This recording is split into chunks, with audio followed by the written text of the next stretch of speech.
Does anybody know how to get the system preferences so that it'll be, like, what's on my computer will be up there? Because I had to, like, drag it over, and then that'll make me not able to, like, touch it. Go back to the display where you are.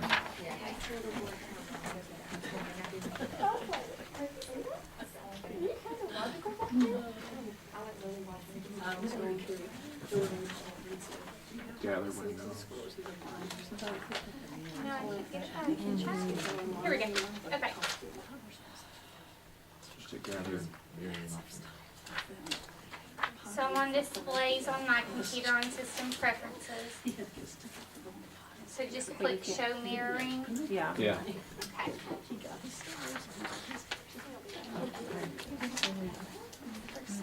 Zoning too.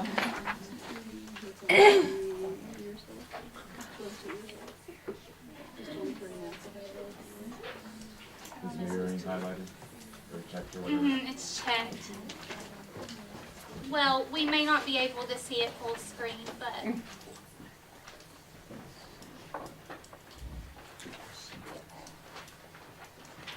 did it kick you out of it? No, she has to drag it over. Yeah, I have to drag it over, and then once I drag it over, you can't really interact, but I can quit, or I should be able to. I hope so.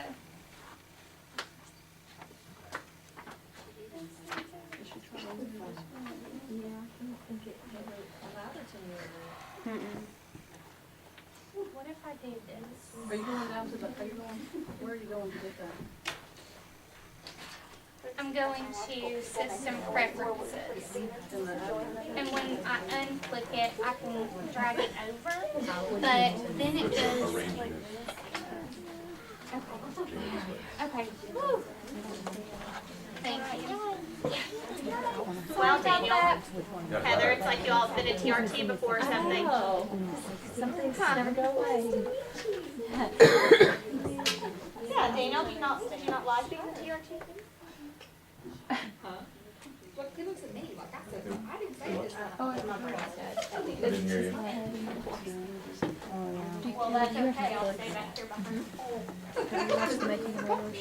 No, but Okay, so we're gonna talk a little bit about the highlights of the training that we went to. We're ready. So we learned about using the growth mindset to increase student achievement, and I really liked this little poster because the whole point of the growth mindset is to show the students that they have the learning in their hands, and that effort, the more effort they put into something, the more that they're growing their brains. It says mindset is making an impact, and the first thing we're going to talk about is just so that you can understand some of the terms is effect size. And one of the things that we passed out tells you about the effect size, and so that's what this handout is. It says effect size is used by researchers to help non-statisticians understand and visualize the effect or impact of an actual product, etc. So here's an example of what we're talking about. You said 0.50 is the approximate improvement of 1 grade level. 0.1 is the approximate improval of 2 grade levels. So an example would be if the data shows that feedback has an effect size of 0.81, that would mean that it contributes to almost 2 grade levels of growth. If you look at this chart, it tells you the different effect sizes. So 0 or less would be a negative effect. Then you would have 0 to 0.2 would be a negligible, unclear effects. 0.2 to 0.4, small or medium, or small or moderate effects. 0.4 to 0.6, strong. 0.6 to 2 would be extreme positive effects. And then on the side here, it shows you different factors, such as student mobility and retention. Those definitely would have a negative effect. Things that we would talk about that would have a negligible or unclear effect. would be teacher subject matter knowledge, ability grouping, and then it goes from there. But the things that we're determined to have the extreme positive effects are student engagement, relationships, cognitive skill building, growth mindset, and feedback.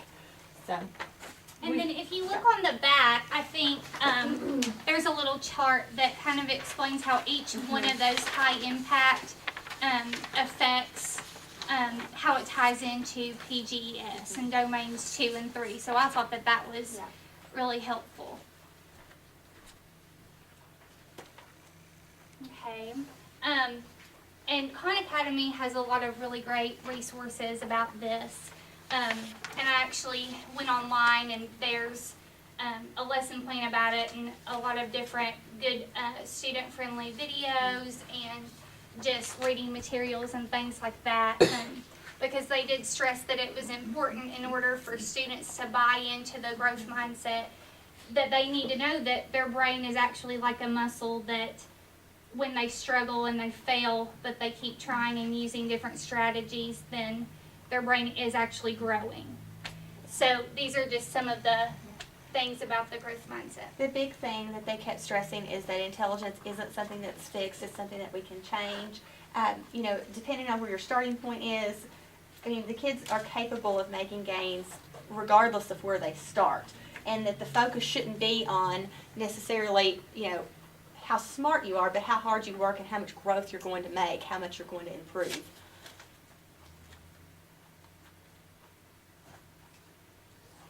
Here's some examples of fixed mindset, which is what we want to avoid, and then the growth mindset. These are some things that we say in the classroom. So if you take a look at the fixed mindset, I'm not going to try because I can never get it. This is something that a student might say. We could combat that with a growth mindset by saying something like, you haven't gotten it yet, but your brain just needs to think differently about it. One thing that I really took away from it was the power of yet. Yeah. So just kind of teaching kids and being intentional about anytime they may say something negative like, oh, I can't get it, or I can't do it, I don't get this, put yet at the end of it. That's so important to get them in the growth mindset.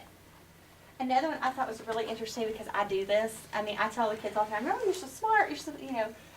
They actually said not to do that, that actually is promoting the fixed mindset. It's better to say things like, you know, I can tell your brain is working really hard, look at the strategies that you're using. They said this could even be detrimental to the kids who really are your, what we think about the smart kids. Because if you tell a kid that they're smart, they're going to want to maintain that, and so they're not going to want to struggle, because in their mind, if I'm struggling, then I'm not smart if I'm not getting it. Well, and how they look at failure too, because if a student who is quote unquote really smart and gets good grades all the time, if you just praise them for being smart, then what if they get one bad grade? Well, then I think, okay, I must be dumb.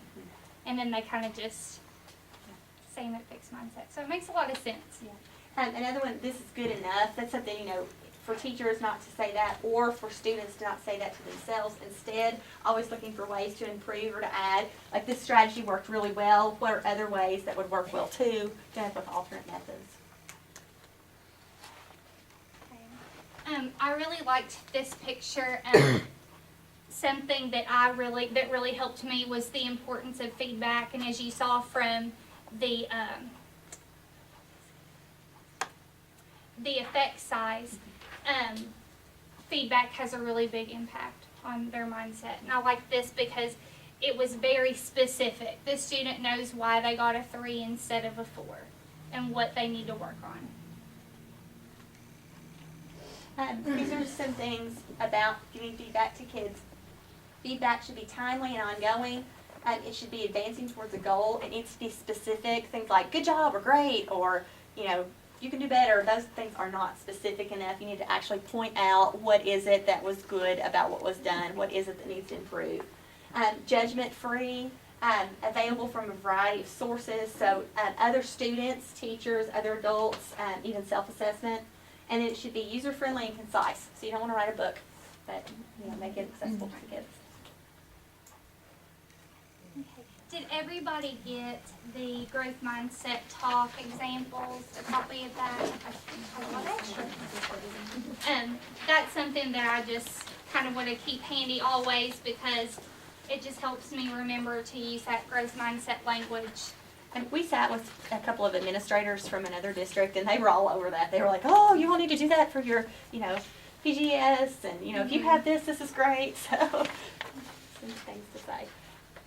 Here's some samples. Mariah's goal is to improve her reading map score by 10 points by December. So the teacher might say something like, instead of just you need to improve by 10 points, here's another example of something that would be better. Looks like you've improved by 5 points, but you still are. This is not the good one.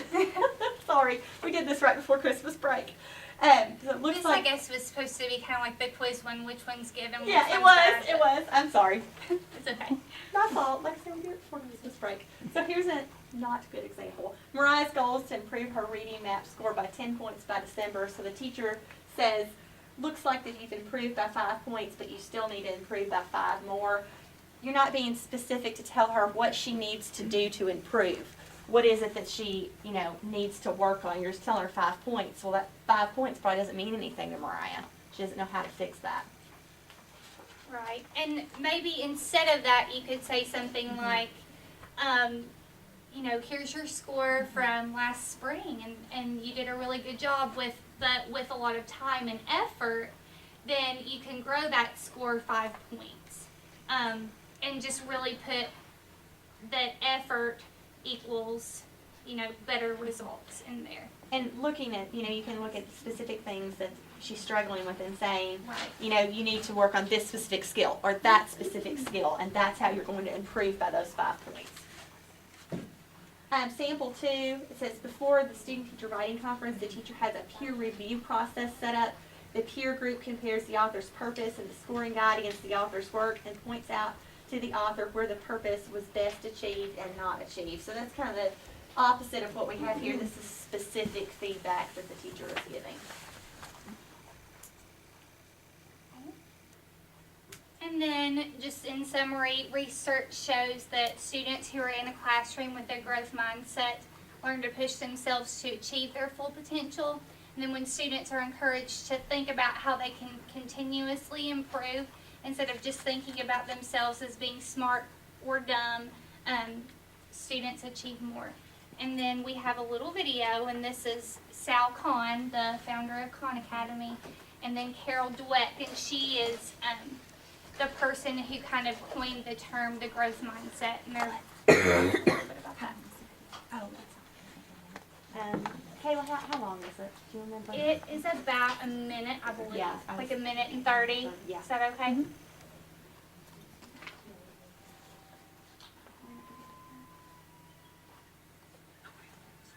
Oh, it's not coming through speakers. Oh, that's okay. Turn the volume up on it. I don't think Jump this in was there. the right one. Nobody's, can't talk, can't walk, certainly can't do algebra. Adding, reading, writing. Adding, reading, riding a bike. We could go around. There was a time when Einstein couldn't count to 10. Shakespeare had learned his ABCs just like the rest of us. Thankfully, we're born to learn. Slowly, surely, you stumble, slip, crawl, fall, fail, fall. Frustrating, confusing, trying, struggling, until one day, you walk. One foot in front of the other, one idea on top of the next. Each wrong answer making your brain a little bit stronger. Failing is just another word for growing. You keep going. This is learning. Knowing that you'll get it, even if you haven't gotten it yet. Because the most beautiful, complex concepts in the whole universe are built on basic ideas that anyone, anywhere can understand. Whoever you are, wherever you are, you only have to know you can learn anything. And that's one that I thought was really good for the students. There are also more that are just good on Khan Academy. So. Okay, that's it. Yay, thanks. Okay. If you have already completed your survey, you can go ahead and go. If you have not completed it, we have Chromebooks over here if you need to grab one. We'd really like for everybody to complete it now, if you can. because we really need to have that, we really want to start looking at that data and kind of making our priority list of what we need to do in the next couple days.